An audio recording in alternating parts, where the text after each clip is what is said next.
সুকান্ত মজুমদার কালকে জয়নগরে যাচ্ছেন, শুভেন্দু অধিকারী আজ কোচবিহারে গিয়েছিলেন ওই ভোট পরবর্তী হিংসার শিকারদের সাথে কথা বলতেন।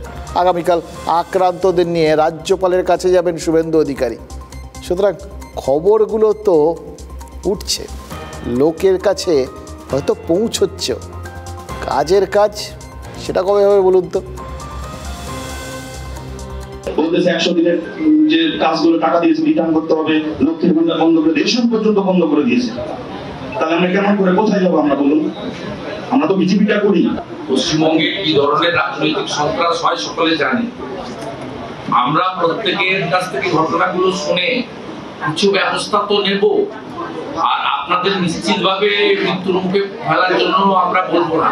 আমার একটা নাবালক বাচ্চা আছে 5 বছরের, সেটাকে নিয়ে আমি বাইরে আছি, আমাকে অনবরত হুমকি দেওয়া হচ্ছে, তারপর বলে কি যে যদি তোরা বাড়িতে থাকিস, বাড়িতে ভাঙচুর তো হয়েছে যতটুকু, তারপরে আরো এর থেকে ভয়ানক কিছু হবে, তার জন্য বাড়ি ছাড়ো, বাড়ি না ছাড়লে পরে তোমাদের অবস্থা খুব খারাপ করবো। আমার বাবাকে রাস্তায় ধরে পিঠাইছে ওরা। আমি যেটা আপনাদের সাজেস্ট করতে চাই, যারা এই সামনে লড়তে চাইছেন না, আত্মসমর্পণ করতে চাইছেন, তাদের সেটা ব্যক্তিগত মত। আমি নিশ্চয়ই আত্মসমর্পণ করতে কাউকে বলবো না, মাথা উঁচু করে লড়াই করতে বলবো। আমরাও করছি, আপনাকেও করতে হবে। কোচবিহারে গেছেন কলকাতা তাদের দলের মিটিংটা অ্যাভয়েড করতে, কারণ ওই মিটিংয়ে ক্ষোভে ফুটছে আদি বিজেপি, যে অমুক দলের জন্য লোকসভায় ডুবেছে বিজেপি, অমুকের জন্য অমুকরা হাইজ্যাক করে নিচ্ছিল, তারাই তো ভোট পরিচালনা করেছে, তারাই তো নানা রকম কথা বলেছে। এই মিটিংটাকে অ্যাভয়েড করার জন্য, মিটিংটা থেকে পালিয়ে যাওয়ার জন্য, পুরনো কর্মীদের ফেস করতে হবে না, সেই আতঙ্কে কোচবিহারে নাটক করতে গেছে। প্রশ্ন তোলার সুযোগ পেয়েছেন, কুণাল ঘোষ তুলে দিয়েছেন। ঠিক কলকাতায় বিজেপির পর্যালোচনা বৈঠক চলছে, কেন এই লোকসভা ভোটে তারা যেটা ভেবেছিলেন সেখানে পৌঁছতে পারলেন না সে নিয়ে কাটাছেঁড়া হবে, বা উপনির্বাচনের প্রার্থী নিয়ে কথাবার্তা হবে। গুরুত্বপূর্ণ বৈঠক নিঃসন্দেহে। সেসব ছেড়ে শুভেন্দু অধিকারী কোচবিহারে ছুটলেন কেন? তার উপর ভোটের ফল বেরোনোর পর থেকেই শুভেন্দু যেভাবে চুপ মেরে গেছেন, তাতে তো অস্বাভাবিক কিছু দেখলে কোথাও গিয়ে মনে হবেই, চোখে পড়বেই। এবার শুভেন্দু যদিও জানিয়েছেন যে কেন্দ্রীয় স্বরাষ্ট্রমন্ত্রী অমিত শাহের নেতৃত্বেই তিনি এবং নিশীথ প্রামাণিক তারা ওই বিজেপি কর্মীদের পাশে রয়েছেন। রাজ্যে বিজেপির কোর কমিটির সদস্য সংখ্যা 18, বাকি 16 জন কেন্দ্রীয় পর্যবেক্ষক সুনীল বনসাল আর মঙ্গল পাণ্ডের সাথে ওই বৈঠকে বসে হারের কারণ খুঁজবেন। এতজন আছেন, ঠিক কারণ খুঁজে নেবেন। দেখুন, খোঁজা হয়েওছে, বৈঠকে যে সিদ্ধান্ত হয়েছে তাতে নিশ্চিতভাবে শুভেন্দু অধিকারী সইও করে দেবেন। আজ বা কাল সকালে শুভেন্দু অধিকারী কলকাতায় ফিরে আসছেন। এবার সঙ্গে কারা থাকবেন? সঙ্গে থাকবেন কোচবিহারে ওই ভোট পরবর্তী হিংসায় আক্রান্তরা। রাজ্যপাল কাল শুভেন্দুকে দেখা করার অ্যাপয়েন্টমেন্ট দিয়েছেন, কিন্তু শুভেন্দু এবার রাজভবনে ঢুকতে পারবেন কি? আগের দিন তো 144 ধারা রয়েছে, এই যুক্তিতে শুভেন্দুকে পুলিশ আটকে দিয়েছিল, রাজভবনে ঢুকতেই দেয়নি। রাজ্যপাল তা নিয়ে রাজ্য সরকারের কাছে কৈফিয়ত তলব করেছেন, কড়া চিঠি দিয়েছেন। এটা তো করেই চলেছেন তিনি, তাতে এখন পর্যন্ত তারা এত চিঠি, এত কৈফিয়ত তলবে রাজ্য সরকার খুব বেশি পাত্তা দিয়েছে বলেও তো আমরা দেখিনি আর কি। এবার ভেবে দেখুন পরিস্থিতিটা, রাজ্যের সাংবিধানিক অভিভাবক তিনি রাজ্যের বিরোধী দল নেতাকে দেখা করতে ডাকছেন, অথচ রাজ্য পুলিশ দেখা করতে দিচ্ছে না। রাজ্যপাল কি রাজভবনে বন্দি রয়েছেন? এটা তো সবারই মাথার মধ্যে আসবে আর কি, এই ধরনের কোনো বিষয়।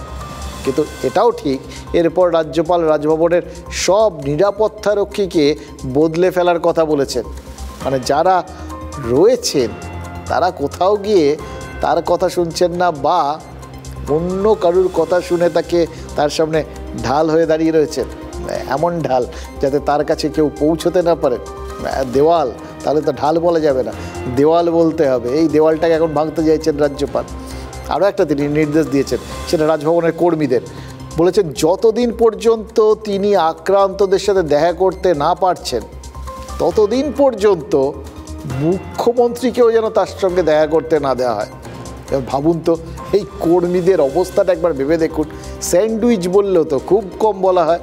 ভাবুন তো একবার, যে মুখ্যমন্ত্রী ধরুন রাজভবনে গিয়ে হাজির হলেন, দেখা করবেন রাজ্যপালের সাথে, ওই কর্মীরা কি করবেন বলুন তো? সামনে এরকম করে হাত দিয়ে আটকে দাঁড়াবেন, বলবেন দেখা হবে না? একদিকে শুভেন্দুকে পুলিশ আটকে দিলে শুভেন্দু ঢুকবেন কি করে তাই নিয়ে চলছে বিভিন্ন জল্পনা কল্পনা। আর ওদিকে এখন নতুন একটা প্রসঙ্গ তুলে দিলেন রাজ্যপাল। মুখ্যমন্ত্রীকে এখন আটকাবেন কি করে সেটা কর্মীদের ভাবতে হবে, যদি মুখ্যমন্ত্রী কোনো কারণে যেতে চান। এটা অবশ্য বুঝেছেন শুভেন্দু, জানেন তো, হয়তো তাই শুভেন্দু শটান কলকাতা পুলিশ কমিশনারকেই চিঠি লিখে বসেছেন 19 জুন থেকে 5 দিন 5 দিন রাজভবনের সামনে ধর্ণা দিতে চাই, অনুমতি দাও। দেখুন 100 দিনের কাজের বকেয়ার দাবিতে ওখানেই ধর্ণা দিয়েছিলেন অভিষেক বন্দ্যোপাধ্যায়, এবার একই অনুমতি চাইছেন শুভেন্দু। কলকাতা পুলিশ তাদের কি অবস্থা ভাবুন তো, অনুমতি দিলে বিপদ, না দিলেও বিপদ। অনুমতি দিয়ে দিলে না হয় তাদের এটা শুনতে হবে যে তাহলে আগের দিন আটকেছিলেন কেন, কিন্তু যদি অনুমতি না দেয়, যার সম্ভাবনা বেশি, তাহলে তো আবার শুভেন্দু অধিকারী হাইকোর্টে চলে যাবে। তখন কলকাতা পুলিশের ডাক পড়বে, সেখানে জানতে চাওয়া হবে অভিষেক কি করে ধর্ণা করার অনুমতি পেয়েছিলেন আর কেন তাহলে সেইখানে শুভেন্দুকে অনুমতি দেওয়া হলো না। এবার কলকাতা পুলিশ যদি বলে যে অভিষেকের ধর্ণার কথা তারা জানেন না, তাহলে শুভেন্দুর আইনজীবী বলতে পারেন যে অভিষেক বন্দ্যোপাধ্যায় বিনা অনুমতিতে ধর্ণা দিয়েছেন। আর তাহলেও পুলিশ পড়ে যখন জেনেছে তারপরেও কোনো ব্যবস্থা নিল না, তাহলে তো ব্যবস্থা নেওয়ার কথা, তাহলে তো কলকাতা পুলিশের ওপর আরও বেশি করে আঙুল উঠবে। এবার ভাবুন কলকাতা পুলিশের অবস্থাটা ওই রাজভবনের কর্মীদের মতো বা তার থেকেও তো খারাপ। রাজভবনের মতো স্পর্শকাতর এলাকায় ফুটপাতে কে বসে গেল, কলকাতা পুলিশ সেটা দেখছে না, জানতে পারছে না। এই রকম একটা পরিস্থিতি সৃষ্টি করে দেওয়া মানে শুভেন্দু অধিকারী ফাঁদ পেতে দিয়েছে। এবার কাউকে না কাউকে সেই পাতা ফাঁদে তো পা দিতেই হবে। তৃণমূল কংগ্রেসকে ধর্ণা দেওয়ার জন্য 5 দিন অ্যালাউ করেছিল কলকাতা পুলিশ সেই রাজভবনের গেটে। আমি কলকাতা পুলিশের কমিশনারকে পরশুদিন চিঠি দিয়েছি। বিরোধী দলনেতা এবং আক্রান্তরা 5 দিন আমরা ওখানে বসবো। সেখানে এখনো পর্যন্ত সিপি কোনো রেসপন্স করেননি। আমি মঙ্গলবার দিন আবার রিমাইন্ডার দেবো ঠিক করেছি। আর সেকেন্ড হচ্ছে মহামান্য রাজ্যপাল মহোদয়, তার কাছে যাওয়া নিয়ে যে ঘটনা গতকালের রায় জানেন, আমি আমার অফিস থেকে মহামান্য রাজ্যপালের অফিসে জানিয়েছি আগামীকাল তিনি যদি সেকেন্ড হাফে কোনো টাইম নির্দিষ্ট করেন অ্যাজ পার হিজ কনভিনিয়েন্ট, তাহলে আমি 100 জন ভিকটিমকে নিয়ে ওনার সঙ্গে মিট করব। অভিষেক বন্দ্যোপাধ্যায় বাংলাকে বঞ্চনা করা হয়েছে বলে ধর্ণা মঞ্চ তৈরি করে উনি ধর্ণা করলেন। তখন 144 ধারা কোথায় গিয়েছে? 144 ধারা কি তখন হানিমুন করতে গেছিল? তখন কি ওখানে ছিল না? আজকে একই জায়গায় বিজেপি কিছু করতে গেলে 144 ধারা, তৃণমূল করতে গেলে 144 ধারা নেই।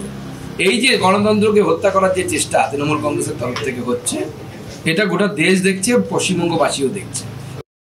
অভিষেক চেয়েছিল 100 দিনের টাকা আদায়ের দাবিতে, আর শুভেন্দু চাইছে কোনো এলাকায় যেতে পারছে না, আদি বিজেপি কর্মীরাই বিক্ষোভ দেখাচ্ছে। মানুষ বিজেপিকে হারিয়ে দিয়েছে, ধাক্কা খেয়েছে, ফলে এখন এখানে বসে নাটক করার জন্য বিভিন্ন এলাকায় যেতে পারছে না, দলের বৈঠকে দলের নেতারা যেতে পারছেন না। তারা মধ্য কলকাতায় এমন একটা জায়গা খুঁজছেন যে জায়গাটা 2-3 ঘন্টা শান্তিতে বসে একটু লেবুর জল খাবেন, সেই জন্য একটা ম্যারাপ বাঁধা জায়গা চাইছেন।